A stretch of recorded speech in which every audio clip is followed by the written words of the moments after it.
Assalamualaikum, selamat pagi anak ibu semua. Hari ini kita jumpa lagi, masih tetap di tema 7, yaitu tema kepemimpinan. Subtemanya masih tetap subtema 1, yaitu pemimpin di sekitarku. Tapi kita udah mulai masuk di pembelajaran ketiga ya. Nah, sebelum kita memulai pembelajaran kita hari ini, marilah kita bersama-sama menundukkan kepala kita, berdoa menurut keyakinan kita masing-masing, agar ilmu yang kita dapat menjadi berkah ya. Tundukkan kepala, berdoa, dimulai. Selesai. Pada hari ini, tujuan pembelajaran ibu adalah melalui video pembelajaran ini, kalian bisa menyebutkan 3 contoh penerapan nilai-nilai ketuhanan dalam kehidupan dengan benar. Kemudian kalian bisa menyebutkan 5 negara anggota ASEAN dengan benar. Sebenarnya ada 10, tapi ibu menargetkan 5 saja. Kemudian melalui pengamatan teks pidato Pak Abdi, kalian bisa menjelaskan unsur-unsur pidato dengan benar. Nah, kita mulai dengan sekarang ya, yaitu mengamati gambar berikut. Nah, di sini ada tulisan bahwa pemimpin yang baik akan memperhatikan kepentingan seluruh anggota yang dipimpinnya. Pemimpin yang baik juga akan selalu mengajak anggotanya berbuat baik. Jadi kita harus selalu berbuat baik. Pemimpin yang baik itu jangan pernah menyuruh anggotanya itu berbuat yang tidak baik, berbuat yang tidak sesuai dengan Pancasila ya. Nah, sekarang kita amati teks yang berjudul Pak Abdi ya. Sekarang mari kita amati teks yang berjudul Pak Abdi ya. Kita baca bersama-sama. Pemimpin yang baik adalah orang yang mau terus belajar dari siapa saja. Sebagai ketua RT yang dicintai warganya, Ibu Erika banyak belajar dari Pak Abdi. Beliau seorang lurah kampung Palapa yang letaknya bersebelahan dengan kampung Sehat Melati. Seperti banyak orang lainnya, Ibu Erika terinspirasi atas keberhasilan Pak Abdi menggalang warga untuk menjaga kehidupan beragama dan kerukunan beragama.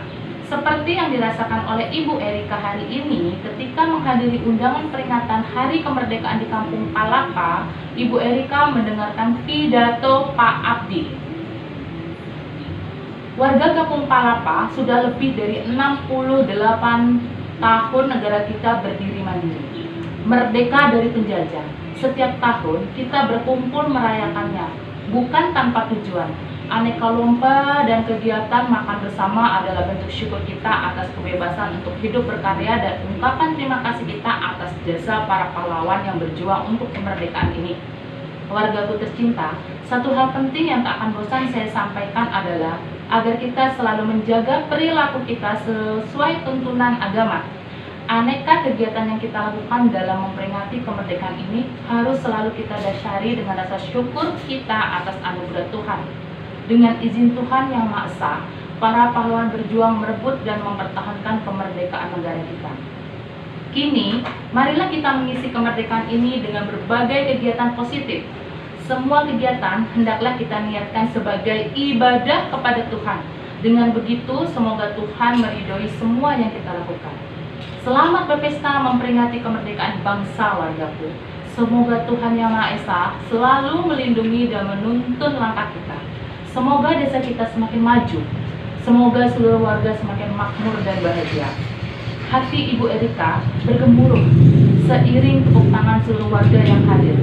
Sekali lagi, Pak Abdi memberinya inspirasi. Seorang pemimpin harus selalu mengajak warganya untuk selalu menerapkan nilai-nilai ketuhanan dalam kehidupan sehari-hari.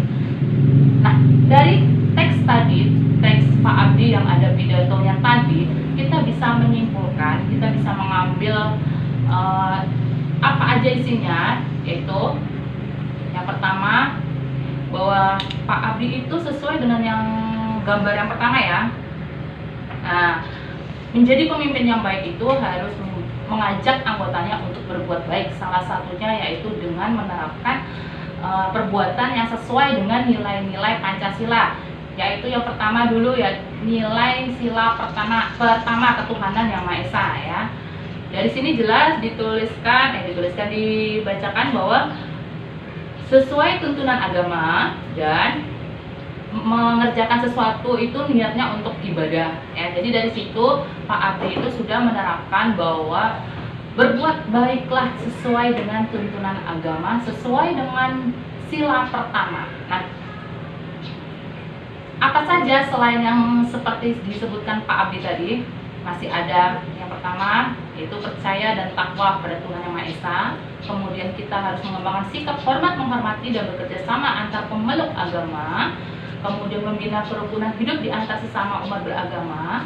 Kemudian agama dan kepercayaan Tuhan terhadap Tuhan Yang Maha Esa adalah masalah yang menyangkut hubungan pribadi manusia dengan Tuhan Yang Maha Esa.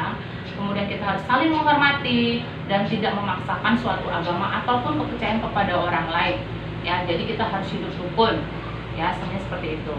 Nah, sekarang negara kita itu menjunjung penerapan nilai-nilai ketuhanan. Bagaimana dengan hubungan kita dengan negara lain? Jadi kita berhubungan tidak hanya dengan kita dengan Tuhan, tapi kita juga berhubungan dengan antara kita dengan masyarakat. Nah, begitu juga dengan negara. Antara negara satu dengan negara lain juga harus berhubungan dengan baik. Nah, negara kita juga melakukan kerjasama, hubungan yang baik dengan negara-negara lain, salah satunya dengan ASEAN ya. Nah, kalian masih ingat di semester 1 kita juga udah belajar tentang ASEAN ya. Kita ingat kembali ya. Ini karena temanya seperti itu, ngulang.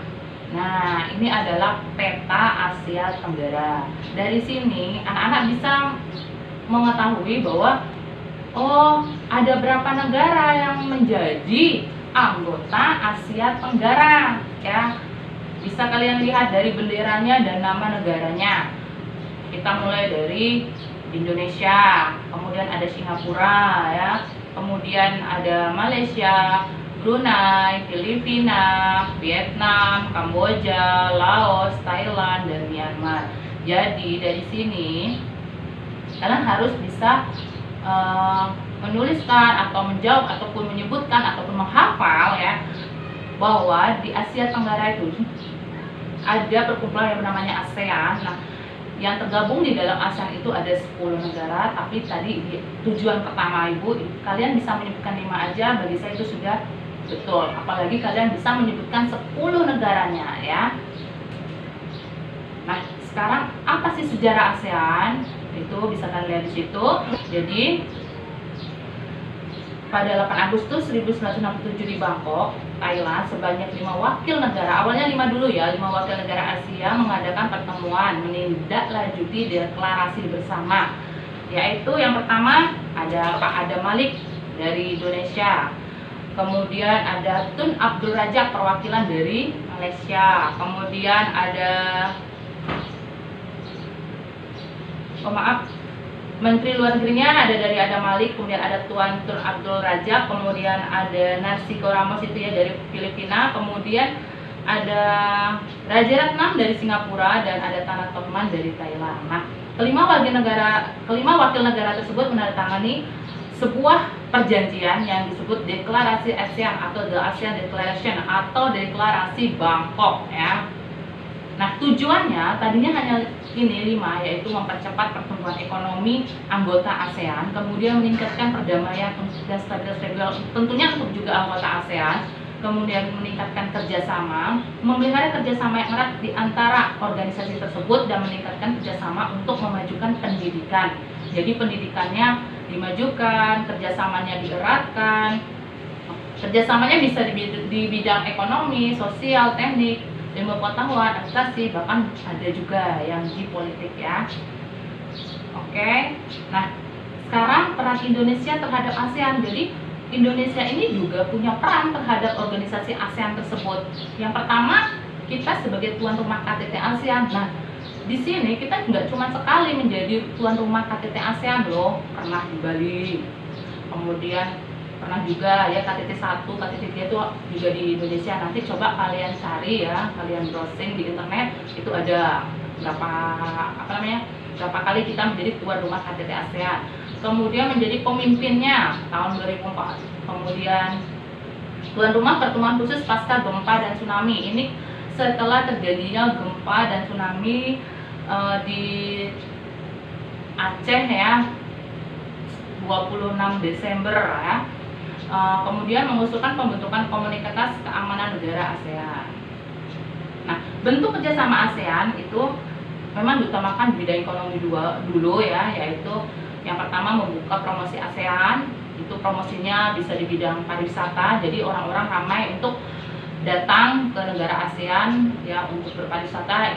Akhirnya kan nanti pendapatan negara tersebut meningkat. Kemudian menyediakan cadangan makanan ya. Jadi jika ada salah satu dari negara ASEAN tersebut kekurangan makanan, cadangan makanan, maka dari negara yang lainnya itu bisa menyediakan, jadi terpenuhi, jadi tidak ada yang kekurangan ya. Kemudian menjalin kerjasama di bidang industri. Nah, di situ salah satunya ASEAN ada memiliki yang masih bekerja sama dengan Indonesia, yaitu ASEAN Fertilizer Project, yaitu pabrik pupuk ya di Aceh. Kemudian ada juga pabrik pupuk di Malaysia. Kemudian ada pabrik tembaga di Filipina. Kemudian ada pabrik industri vaksin di Singapura dan Abu Soda di Thailand. Jadi ketika mereka sudah memiliki pabrik ini, nah salah satu dari negara ASEAN membutuhkan pupuk. Nah, negara ASEAN lainnya mengambil dari Indonesia gitu. Begitu juga misalnya Indonesia butuh vaksin gitu. Nah, negara Indonesia butuh vaksin, Singapura lah yang menyediakannya. Jadi itulah kenapa dibilang kerjasama. Jadi dari kita saling menguntungkan satu sama lainnya, saling melengkapi satu sama lainnya ya.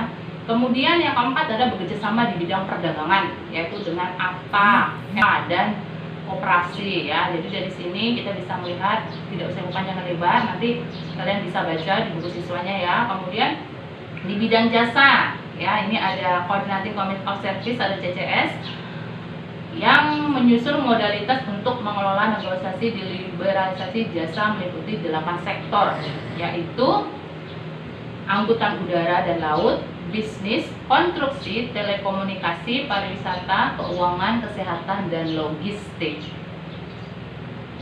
Nah, tugasnya hari ini saya hanya minta kalian membuat catatan saja, karena materinya cukup banyak ya di sini. Mungkin hanya itu yang bisa Ibu sampaikan. Ibu akhiri. Wassalamualaikum warahmatullahi wabarakatuh.